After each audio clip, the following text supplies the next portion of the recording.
Okay, so what are we going to talk about today? We're going to talk about how to leverage AI for successful end-of-year fundraising.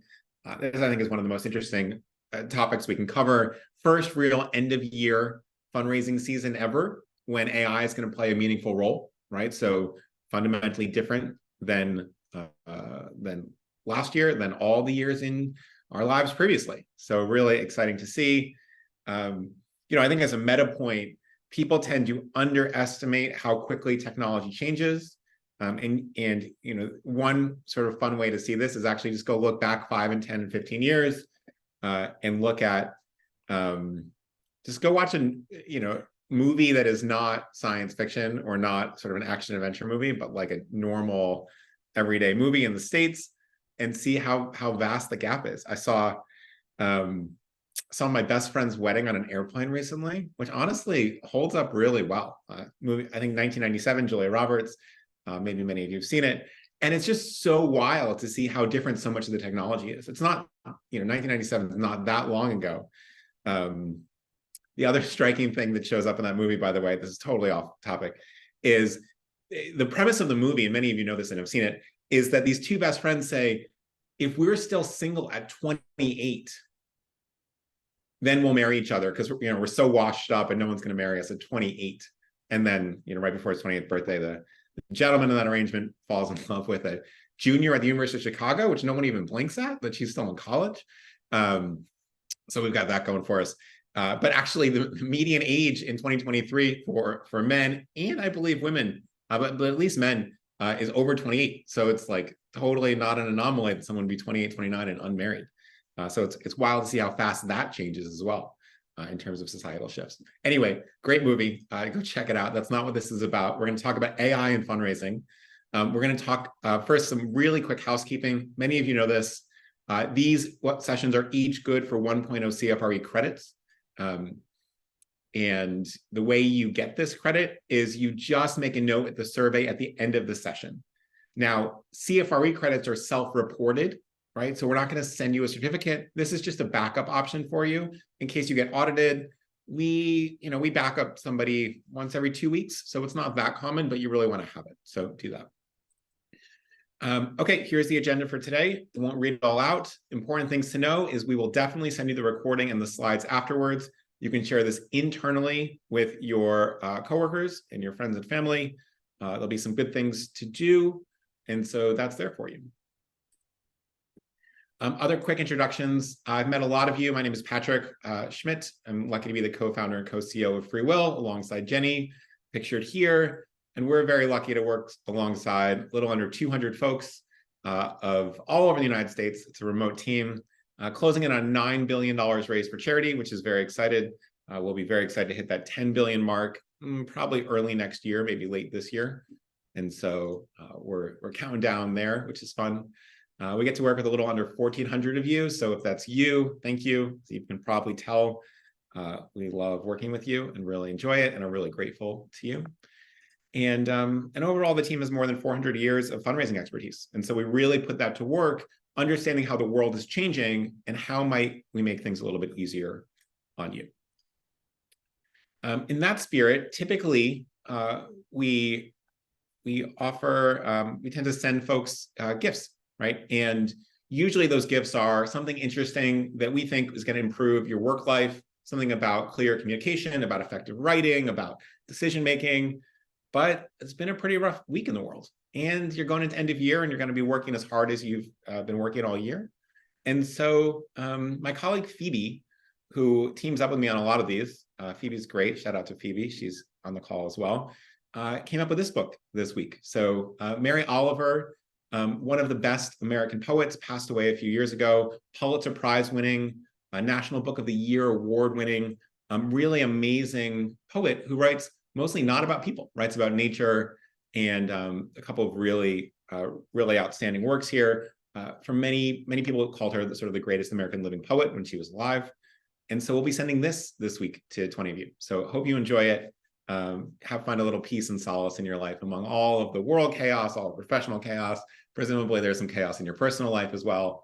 And so those that have read her, Kelly, Deborah, Shelley, Shauna, others in the chat, raving about her. So don't take our word for it, as I think LeVar Burton would say. So make a note at the end of the session again in the survey and tell us where you like that book. Okay, a couple of things here.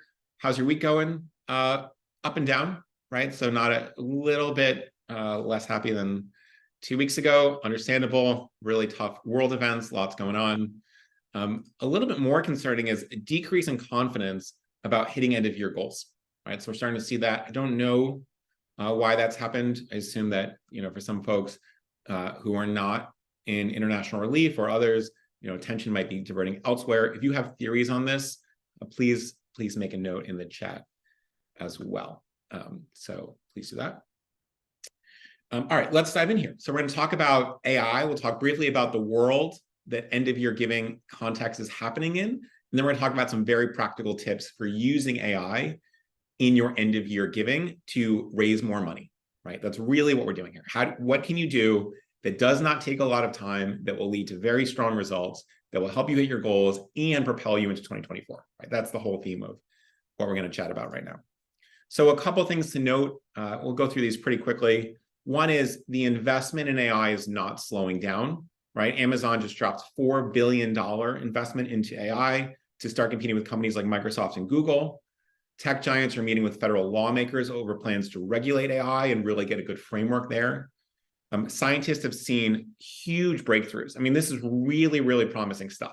Like the stuff that we'll talk about is cool, but things like much more easily diagnosed schizophrenia, right? There's a lot of interesting breakthroughs in medicine happening right now, which are going to have really meaningful shifts in lifespan and health span. This is really, really exciting things. It sort of signals that the world in 30 years or 20 years or even a decade might be far different than what we think of it as today. The other thing that I think is really interesting is things like Canva and YouTube and Zoom and WhatsApp and Facebook and Spotify and others, even Ray-Ban sunglasses, are starting to integrate AI into their tools and their work. Now, why does this matter, right? Why does it matter that AI is in Spotify? Well, it's they have sort of a AI DJ that will basically play songs that they think you're going to like. It's really interesting. And it's not going to be life-changing on itself, although you might find a new song which you didn't think you'd like and it turns out to be one of your favorites. But it's because it's now introducing AI to more and more and more of the world, and that will get more people thinking about other innovations, more people using it in their work, et cetera, right? So it's a really big deal. This top point about Amazon is a really big deal because, in the past, we've talked about why is AI moving so quickly? Well, it's moving so quickly because you have entrepreneurs and venture capital investing a ton of money. You have large companies like Google and Facebook and Apple and others, right? Tech companies and non-tech companies investing a ton of money in AI. You have the academic world, right? Many of the smartest researchers in the world right now are investing in AI. And so all of this talent and money and resources is going in, and everyone gets to learn about everything else. And so the speed of innovation here is happening far faster than anything in modern history or history at all for that matter, right? So really, really, really interesting. One other thing that really caught my eye since our last AI session is this research out at Wharton, right? So Wharton, many of you will know this, is the name of the business school at the University of Pennsylvania in Philadelphia. And professors there ran a study comparing business ideas of MBAs, business students, ChatGPT-4, and actually engineers as well. So we had these three groups, and the push was generate an idea for a new product or service appealing to college students that could be made available for $50 or less. And it's not surprising that GPT was the fastest, right? Computers tend to be fast. 200 ideas in less than an hour, minimal supervision. You got some good ideas from the MBAs as well. But then they brought these ideas and went out and surveyed actual college students and said, hey, which of these do you want to buy? And it turned out that the products that folks were most likely to buy, the most successful products, were generated by GPT instead of these business school students. And many of you, Wharton as, arguably the best, if not a top 5 business school in America, right? So these are highly selective, very academically inclined, ideally, hopefully pretty creative students. and yet GPT is outperforming them, right? And so the idea is that, the takeaway here is it's not just, rewrite this thing and do sort of very simple tasks immediately. It's that it's also sort of expanding the opportunity in creativity, in design, et cetera. And so, we'll talk more about practical applications, but one theory here is, hey, you need a new theme for a gala. Why not go try to get 20, from AI and combine that with your own, right? And really what we're going to see is the combination of AI and humans is going to be so much better than humans alone, and often better than AI alone. Really, really interesting. The other thing that really caught my eye, this is a study from McKinsey, and it came out on August 1st. So it's already obsolete in this world, but as of August 1st, this is the exposure to generative AI tools by age. And so you let's get at the top, right? This is helpfully, it's not labeled as such, but it's helpfully done by generations. So 64 and earlier, boomers and silents, okay? So baby boomers, the silent generation before that, 6% regularly used for work, pretty small. 17% already of baby boomers already used for work and outside of work. 21% regularly used outside of work. So let's tally those numbers up. 38 plus 6 is 44. 44% of baby boomers are already using AI regularly, either in work, out of work, or both. I mean, this is huge, like incredible levels of adoption. 30% more have used it at least once, and only 27% haven't used it or don't know. Now you start to get to Gen X. So Gen X, interestingly, the numbers are not higher than boomers, right? Which you might not have guessed.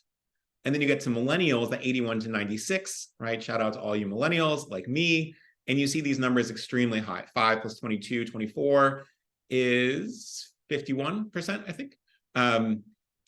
51% folks using it regularly in or out, and then another 30%, 36% have used it at least once, right? So really high adoption in an extremely short amount of time. You're going to see this from you in a second, right? So this is data from you. Thank you for filling out the pre-webinar survey if you haven't already.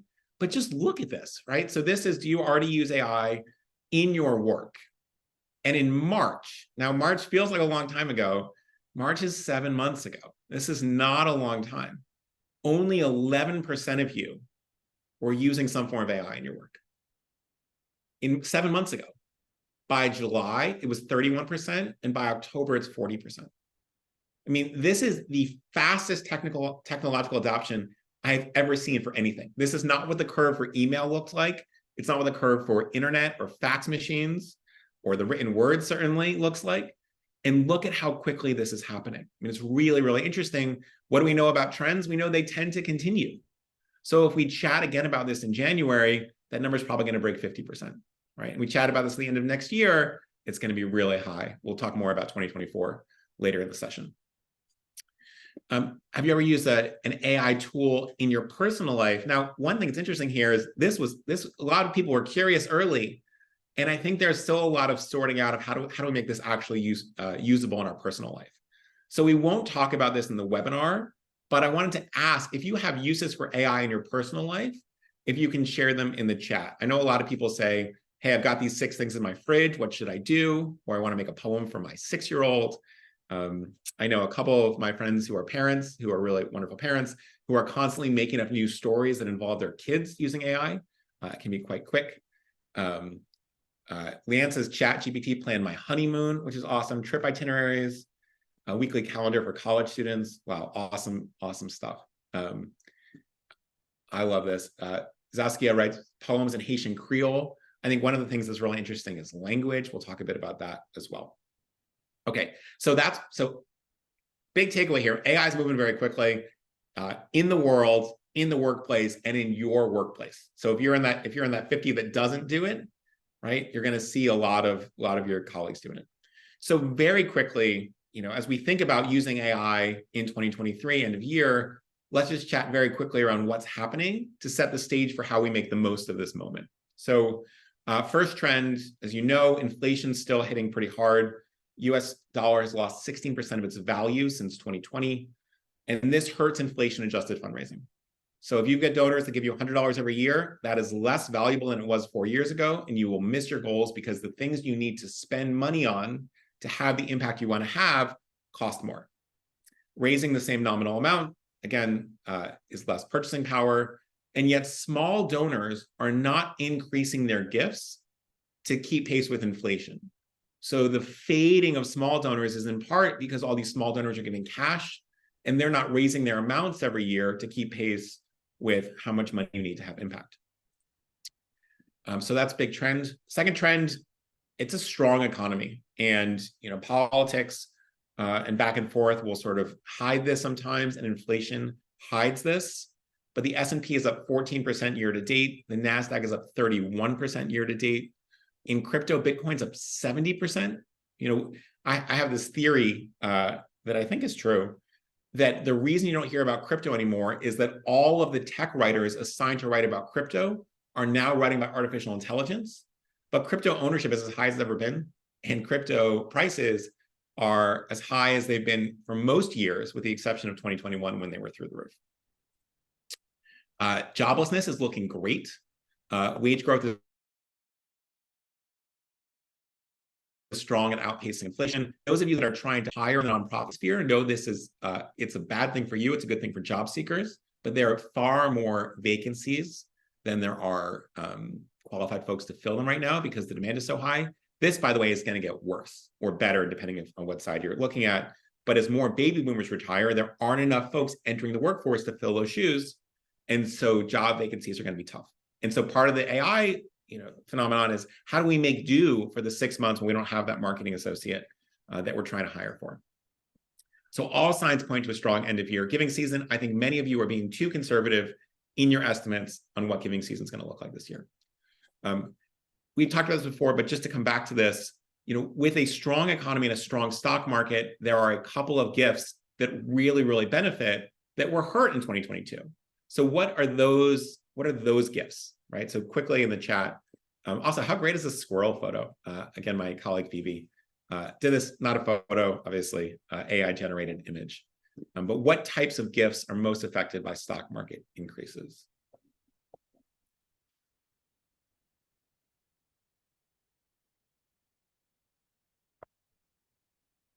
Great. Okay, we have the right answers very, very quickly. There we go. Thank you, Karen and Doreen, with the obvious one, right? Gifts of stock, easy guess. Big deal. Again, just a quick reminder, why are stock gifts so great? You avoid all capital gains taxes. And in most cases, you get a deduction for the full value of the stock. So you're really doubling up on those tax benefits, way better. If you're someone who donates a lot of money and you have stock, this is the year for you to look at that stock and say, maybe I should donate it. By the way, if you want that stock, just buy it right back.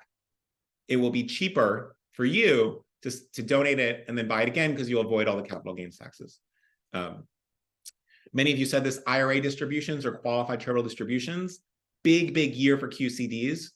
These are gifts out of an IRA for donors who are at least 70 and a half. Now, what's happening here? Well, that IRA money is been invested in mutual funds. So those are going up. What else is happening? More people are 70 and a half than ever were, right? Because you have the boomers growing, and these are going to go up every year and year for the next, call it 12, 13 years. So these are really big gifts. If you're not smart about these gifts, get smart about them very quickly. Donor advised funds, obviously. Most money in donor advised funds is invested in mutual funds. And when people have highly appreciated assets, they tend to drop them in donor advised funds. So donor advised funds are going to have a record year, right? Probably about $70 billion potentially is going to come out of donor advised funds this year, right? That's why I'm much more bullish than some of you. This is what we're going to say on end of year giving, right? If you have a plan for donor advised funds, then you'll be relatively successful, right? So most of this money will be granted in November and December.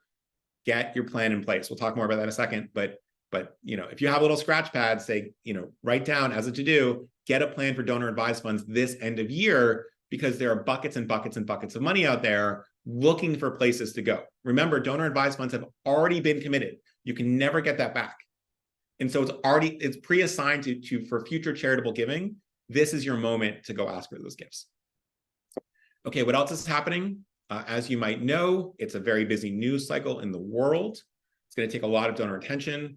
You might also know if you've been following politics, and particularly this is true if you have a more conservative-leaning donor base, right? So your liberal donors are going to get more distracted next year. Your conservative donors are going to start getting distracted right now as we head into the January 15th Iowa caucuses, quickly followed by New Hampshire and I believe South Carolina. Should be interesting. We won't talk about that much right now. Next year, we're going to have a pretty rough presidential election. All signs point to sort of a knockdown, drag-out, close fight that will take a ton of money. And so it's really important that we nail this year and get out to a strong start next year. Giving to charity, by the way, in some analysis, doesn't always go down during election years, but it tends to go up to affiliated organizations because the news is so dominantly covering all these issues. So if you identify as a highly liberal or highly progressive or highly political organization, and I don't mean that in a 501c3 status, but I mean in terms of advocacy and how people think about you, right? Either on the right or the left, you'll probably see donations go up. If you are a museum or a college or tend to be less in that category, research shows that historically at least donations have dripped a bit. So you really want to nail this year and get out to a strong start. So very quick summary of nailing end of year before we get into how to use AI to do this. We got to start early, right? It's a real fight for attention. Also love this image on the right. We're going to drive larger gifts from existing donors, right? We can't depend on these $50 small gifts, which are losing their value due to inflation. We're increasing gift size by changing the way that people give. We're asking for money out of donor advised funds, where again, there are huge pools of money waiting to be given. We're going to leverage end of year energy for more actions, knowing that this is the time that people are thinking about you. Well, don't just say thanks for your gift. Let's make sure we're getting different types of commitments there as well. And then one thing we want to note is that planned giving energy tends to be highest in January and August. So we want to be ready for this, even though we're going to be pretty tired at the end of December. So we'll talk about what that looks like. Okay, let's talk about AI tools that people are using, and then we'll talk about how to use them.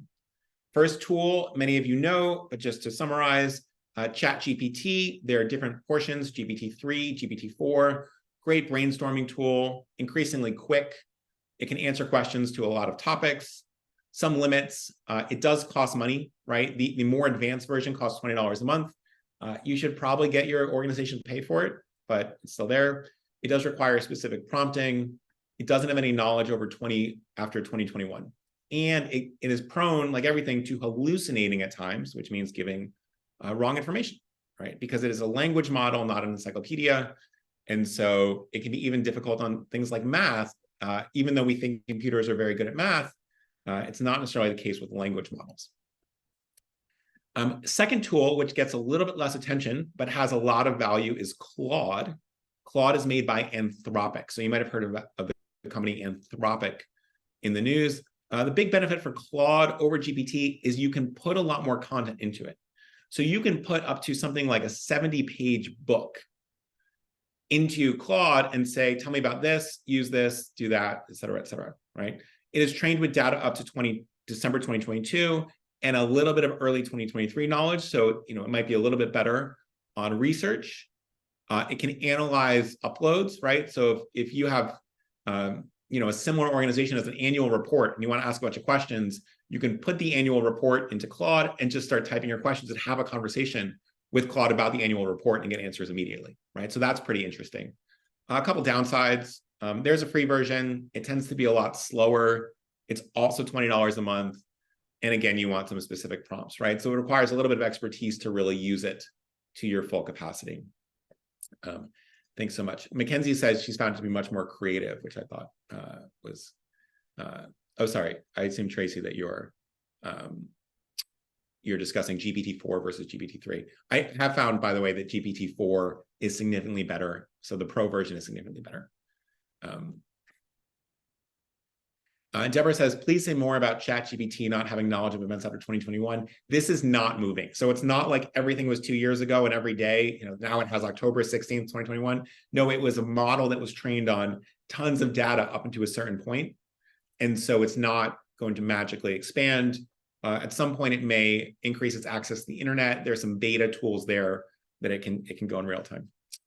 Also, other tools, FreeWill, we worked really hard to build a fundraising specific tool, and it's free. So just to be super clear, it's free. And it's a nonprofit fundraising writing buddy. It can write all sorts of messages to help you. It's been used by thousands and thousands of nonprofits already. It's really, it's pretty good, to be honest.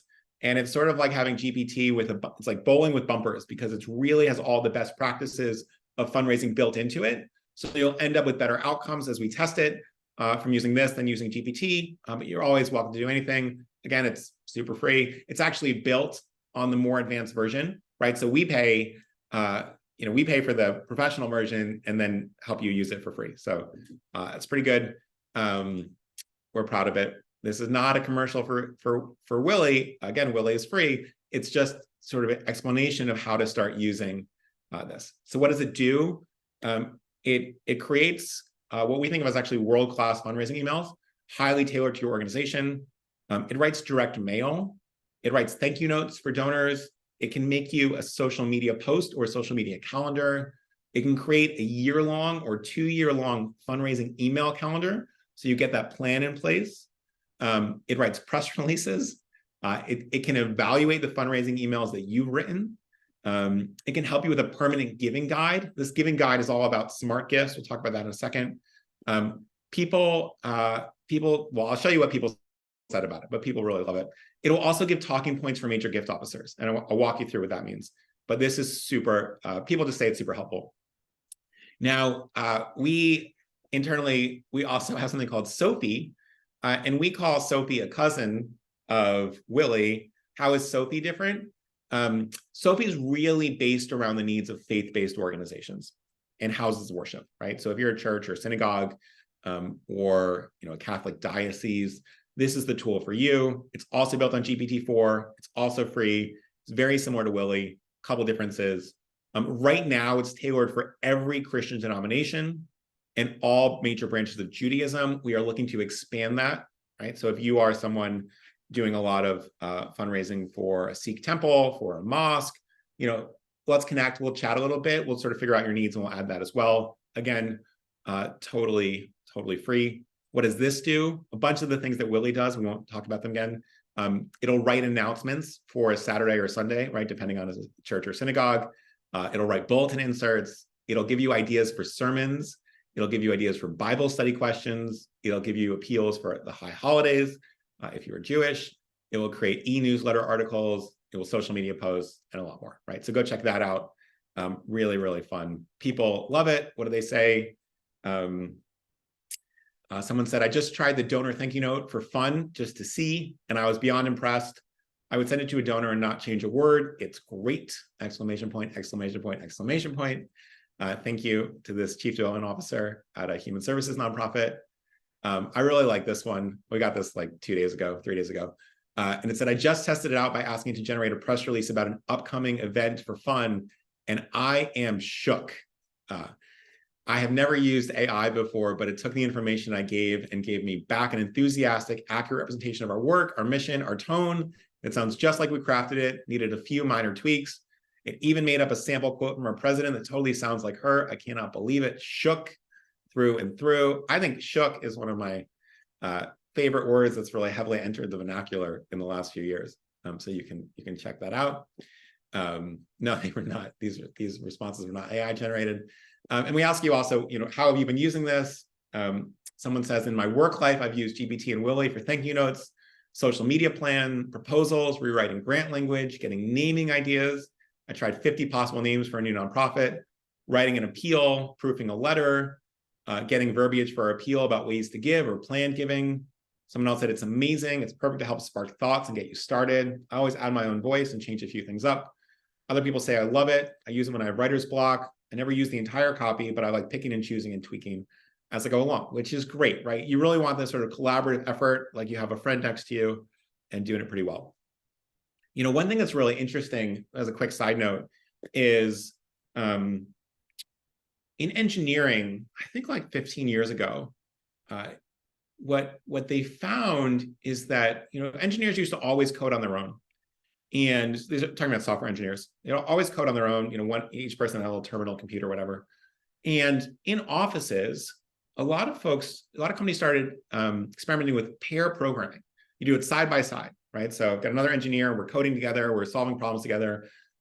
This engineer over here, she's checking for errors as I type, I'm checking for errors as she types, et cetera.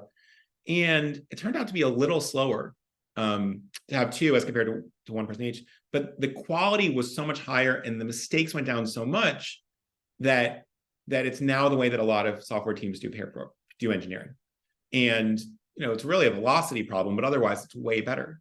And there's never really been that for writing or for communications. And this is really a tool where you can think of it as sort of pair programming for communications, where you're one person and AI is the other person, you're teaming up on all this stuff. Really, really interesting. So let's talk about how to specifically do this. But first, we're going to talk about the why. Like, why would we do this at all? And generally, I think that nonprofit fundraising is an incredibly good use case for AI, right? None of you feel like we have too many staff. No one feels like we have too much resources. I've never heard any of you say, well, we've got plenty of time, right? So people are generally overworked. They can be undertrained because the turnover in the nonprofit world is a lot higher, right? And so it's also a place where communication and written communication is at an extreme premium, right? So really good, really well-written emails, direct mail pieces can raise 5 times more with the same effort than something that doesn't quite click. MIT research out in Massachusetts shows that AI increases productivity, which is a good win, right? Meaning speed, quality of work, and happiness for the people that do it, right? So we really want these 3. We don't want to turn ourselves into automatons. We want to make sure that we're having fun. And actually, it turns out to be a big plus for all 3. Those of you that are, basically it's better quality, faster, with more enjoyment, which feels like a pretty big win. For those of you that want to wonk out, here are the tables from the study, right? You can see the pre and post and treated and control groups. Won't go into this too much, just trust that MIT is doing real science over there. So we can trust their research. You can see the average grades are going up, the time taken has gone down. And then importantly, job satisfaction is much higher among the folks who are using AI than wasn't, right? And so this is really important, right? We don't want to be in a place where you feel like I'm just hitting send and then the AI is doing everything, right? So job satisfaction increasing is a really big piece. All right, so what are we going to do here? First is we're going to make the most out of end of year excitement. So this dovetails with the best strategies, whether you're using AI or not. But you can use AI and speed this up because a lot of these things you probably won't do without AI because you're too busy. So remember, end of year is going to be your highest traffic month. It's going to be your highest traffic week for your website, right? The last week of the year brings in 47% of all online year-end revenue, meaning like of the few months. And many organizations are wasting this moment because someone makes a gift and you say, thank you for your gift. It's $45. We appreciate you. Instead, what you can do, right, is share your fundraising messages with an AI tool and say, generate an awesome thank you note and suggest follow-on actions for somebody. Because I'm at this moment where I've sat down with my spouse or just myself, said, what are the most important things to me this year? And I said, the church, the college, the Nature Conservancy, whatever it is. And then I got to thank you. But I'm already in this place where I've decided this is a really high priority. And so what we can do here is something like this. I won't read all of it out. But you can really, in really human language, thank somebody, right? Talk about why it means so much for the causes you care about together. And this is for the Solano Land Trust. Have you thought about becoming a monthly donor? And why is, not just think about it, why is a monthly donor really important? It allows us to plan ahead. It allows us to continue to protect the lands we love. Or if you prefer a hands-on approach, maybe volunteering, right? Our volunteers do this and this, and that's why that's so important. Or if you want a lasting legacy, plan giving is an excellent way, right? Go learn about that. Thank you so much, et cetera, et cetera. Here are a couple other ways because you care about this land that we're conserving together, right? And look at this and then go think about what a normal thank you note is that's sort of auto-generated when your donor is currently doing that, right? These are really night and day. All right, strategy 2, pretty obvious. write your best darn fundraising emails that are significantly better than what you've been doing in previous years. So a couple of options here, right? One is you can generate 5 or 6 different emails, right? You don't have to generate one.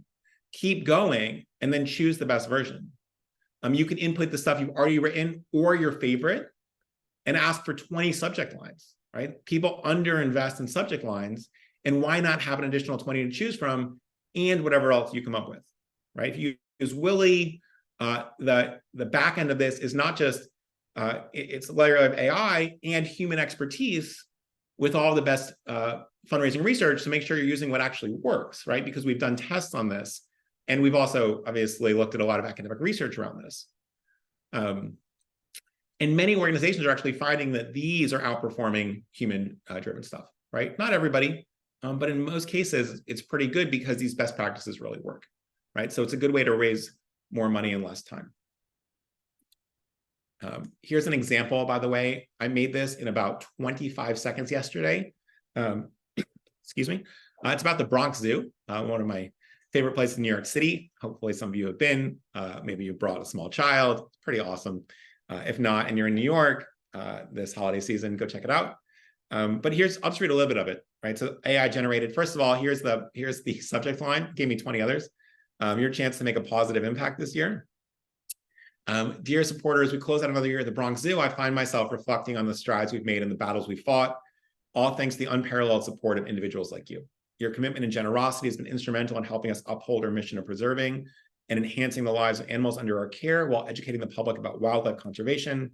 This past year, we've seen remarkable progress. We've successfully rehabilitated and released multiple endangered species back in their natural habitats, enhanced our educational programs, reaching thousands of students, made significant improvements in our animal care facilities. All these accomplishments were made possible by your support. As we look forward to next year, I invite you to join other supporters, et cetera, et cetera. Here's where you got to put your donate page in. Small note, as we've talked about in the previous sessions, this sort of magic sentence around making sure people are thinking about non-cash gifts too. These will drive up the value of your gifts. However you give, your donation will get right to work, making a difference in the lives of our community, et cetera, et cetera. A couple big things here, right? Including non-cash gifts, being very donor forward. All the impact is because of you. When you give, it's going right to work, et cetera, et cetera. Really, really good, right? Really, really good. By the way, Larissa said, someone said, Deborah, can you share how you prompted Willy for that result? Patrick, great letter. Sure, I use Willy. I said, write me, these were just selections, right? So it said, what's your organization? Bronx Zoo. What's the website? bronxzoo.org. How many words? I think I selected 400 to 500, but someone can count these. Who's it from? So I didn't bother to look up the ED, but presumably if you work there, you know who the ED is. Put her name in, put her role in there. It said any additional comments. I said, this is going to be, we're going to send this out on December 20th and make sure it's really donor focused, right? Really impact focused. And that was it. So I would say, maybe I'm not typing as quickly these days, 30 seconds, 40 seconds, and spits it out. And so that's what it is, right? So pretty good. There we go. And Michael knows who the actual ED is. So sorry, Monica, you got ousted by Jane apparently.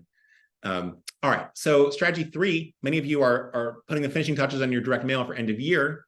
One thing we know about end of year and nonprofit direct mail is one of those really interesting dynamics where the research shows that longer letters are more effective. Right? So a 3-page letter is going to outperform a 2-page letter.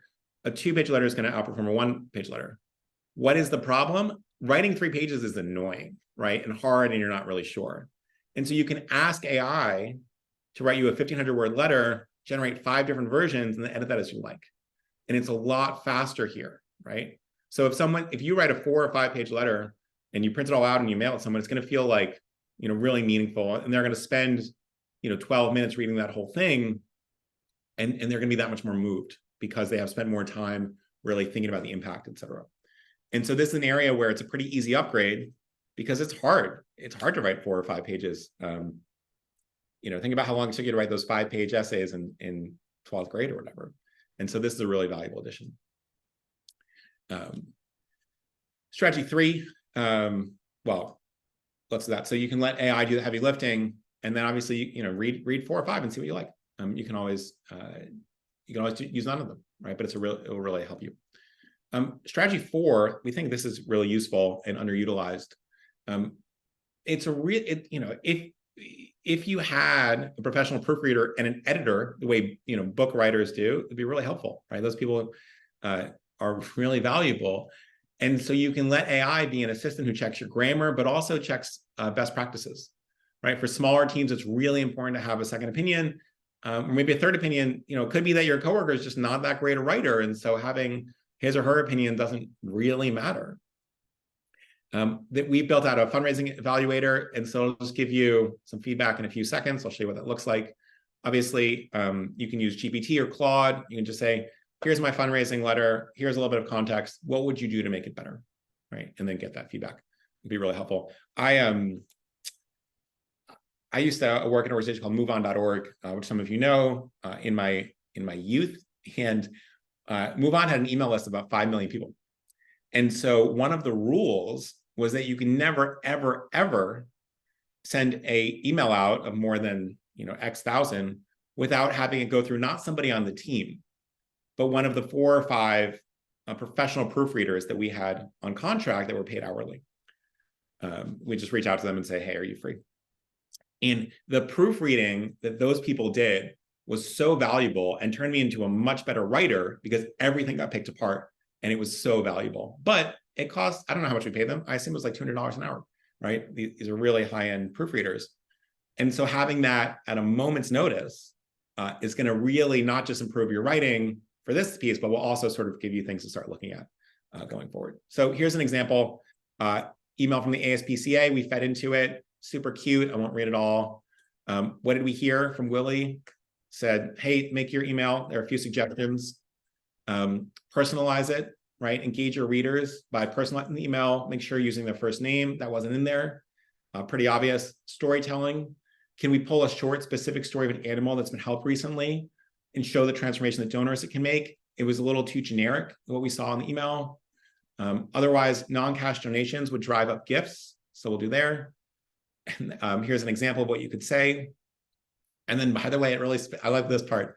It spits out this last thing that says, remember, every bit of effort is a step towards making a significant change in these animal lives. You are doing incredible work. With this email, I have no doubt you'll inspire others to join this noble cause. So you get this little pep talk at the end, which honestly, I love. And we could all use a little bit more of. So there's that. Okay, we'll keep going here. Talking points for major gift officers. So not all of you have a team of major gift officers. Some of you are a major gift officer. What we have found is that many organizations and many gift officers don't feel comfortable talking about more complicated ways of giving. I've given fundraising trainings at elite Ivy League schools with teams of 30, right? So really insanely professional fundraising teams, and have been very surprised how often many of those gift officers are not comfortable with knowledge or talking about other ways to give. Now, why is this a problem? Because when you can change the way someone gives, you often get gifts that are 10 times larger, right? So if you're not comfortable talking about donor advised funds, or you're not comfortable talking about stock giving, you're probably going to radically underperform the gift officers that are, right? That's just true. That's what the research shows. And so we need to make sure that these folks feel armed with the right information, right? And so AI can say, give me your situation, and I'll give you the best possible talking points so you're prepared for these. Right, so I'm going to give a quick example. We're going to borrow the American Red Cross. So if any of my ARC friends are on the call, thank you. We did not ask your permission, but I hope it's okay. Hypothetical situation here. We've got a married couple, Susan and Lee. We want them to give stocks or other appreciated assets going forward. What else do we need to know? We're going to say, well, Susan and Lee are a married couple. They're in their late 60s. They've never given a gift of stock before, but they've expressed a desire to have a greater impact on the mission. They've been major donors for more than 10 years, right? So we need to feed some information. Also, this is in English, but you could do it in Spanish, Mandarin, Arabic, British English, German, a couple others. I don't have the full list in front of me. And so then we spit out talking points, right? So it's not gonna say have a warm conversation, ask about their kids, right? This is gonna be there. If, by the way, you mentioned much of that, it would. And just some very clear talking points, right? Over the past decade, your support's been instrumental, your commitment, etc. Today, I want to introduce you to a new way of giving that amplifies your impact, but also provides you with benefits. Talks a little bit about stock gifts, right? And then by transferring appreciated stocks or assets directly to the Red Cross, you would avoid capital gains taxes and may even receive a charitable deduction for the full fair market value of the asset. This way, your benevolence stretches further, ultimately helping more people, which is what they expressed they needed, et cetera, right? To make this process seamless as possible, we're ready to help. We deeply appreciate your continued encouragement and engagement. For more information, go here or reach out to us, et cetera, right? And so you can imagine that if you are a gift officer who's been a year and a half on the job, you'd be pretty scared to raise this, but you go in, you read this twice beforehand, and you feel really good, right? And you know that you can share more info. Pretty cool. Okay, strategy 6, a couple more of these. One thing is that, we know that multi-channel marketing is way better, but again, it's sort of annoying to make all these things. And so you can take an email and say, here's my email, turn it into a social media post for Instagram, a social media post for Facebook, a blog post, 2 other things. And then you'll be able to do it very quickly, right? You can even say, and make thank you notes for everyone who gives through those avenues. This all speeds it up, right? And so the idea that you can take one piece of content and immediately repurpose it into 5 different areas, super, super, super helpful. So that's a really big piece. 2 more things very quickly. One is this permanent giving guide. There's a tool on FreeWill, but when you think about how to have a long-term impact on your major donors, one of the best things you can possibly do is create what we call a permanent giving guide and send it out to, say, all of your donors who give more than $100 or $1,000 or $500 or whatever your line is, right? These folks that are going to give, and if we can shift the way they can give much bigger. And so this is a guide that is explicitly asks the donor to hold on to it for future reference. And so anytime they're giving for the rest of time to you or to other organizations, they start to think about some of these smarter ways to give. And you may be surprised to see the donor who's giving 500 suddenly giving 10,000, right? So there's a really big shift here.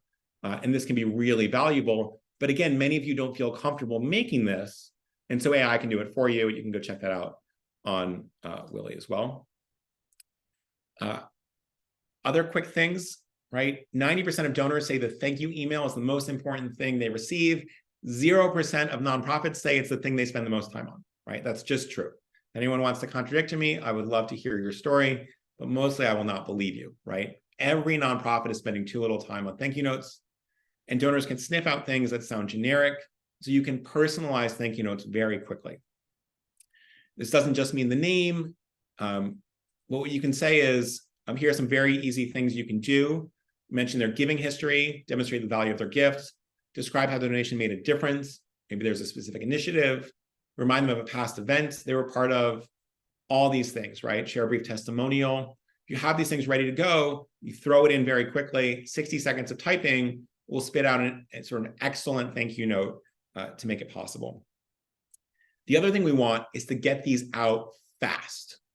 So anyone who gives before, say, December 15th, if you send a really awesome thank you note, the chances of getting another gift before end of year are going to be very high.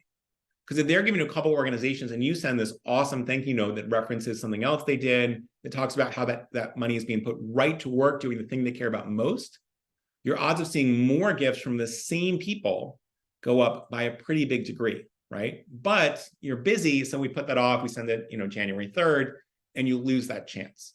So being able to use this to increase velocity and quality, and remember, you'll probably have more fun doing it, get those out, and then look at the results you're going to get from that donor, both in terms of feeling more close to the organization, because you feel really valued when you're promptly thanked, but also you're going to end up with more gifts in the immediate term. So check that out.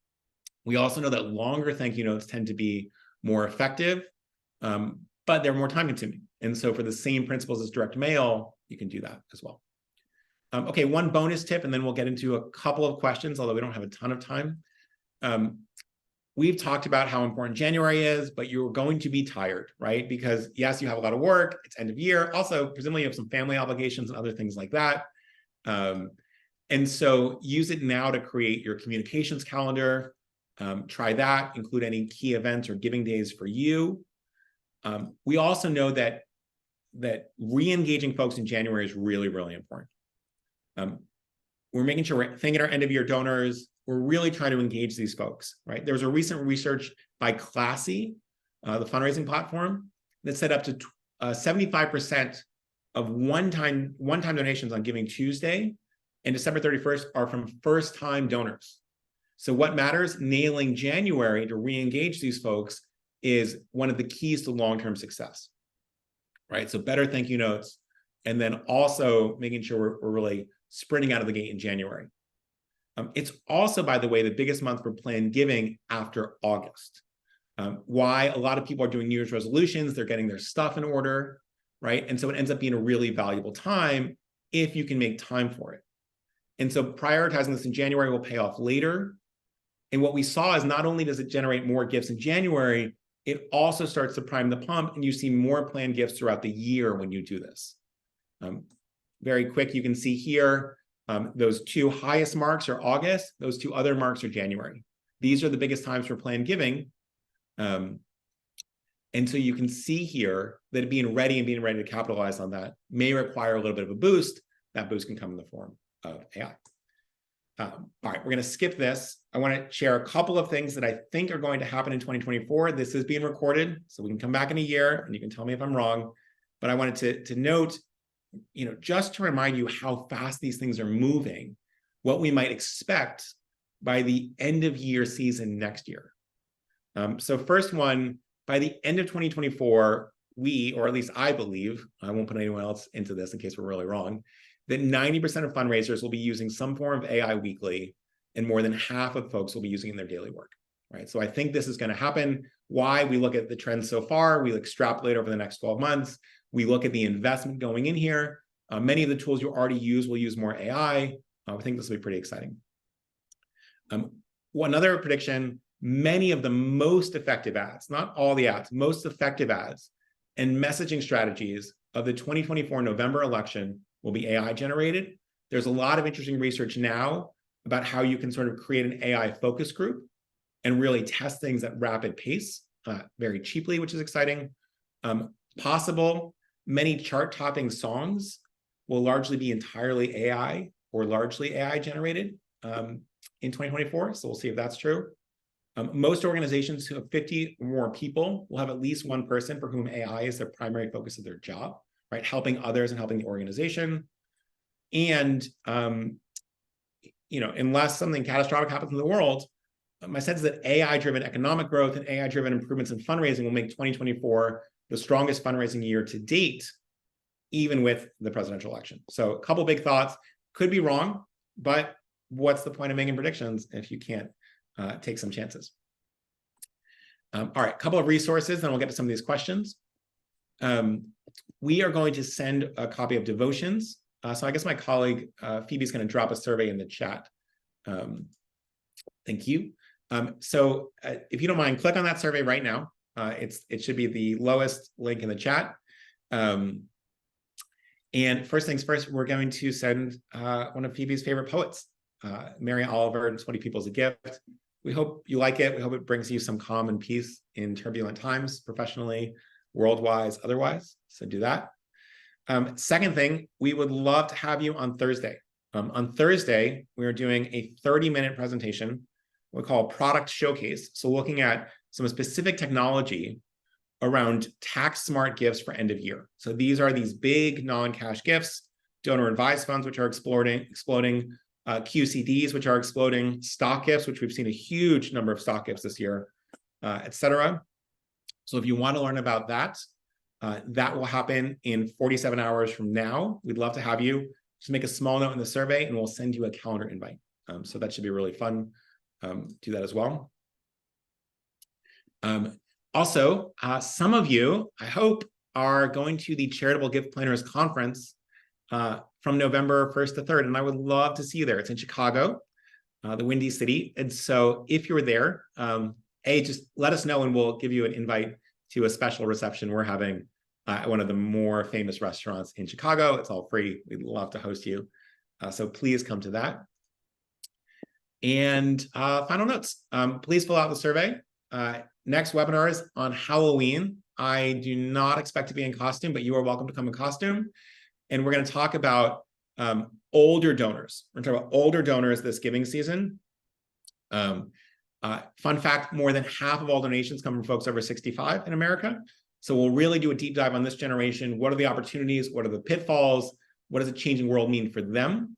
And so if you're interested in that, come hang out with us in 2 weeks. And anything else you need, shoot me an email at patrick@freewill.com. Very easy to find on LinkedIn. And we'll do 1 or 2 questions, but please fill out that survey.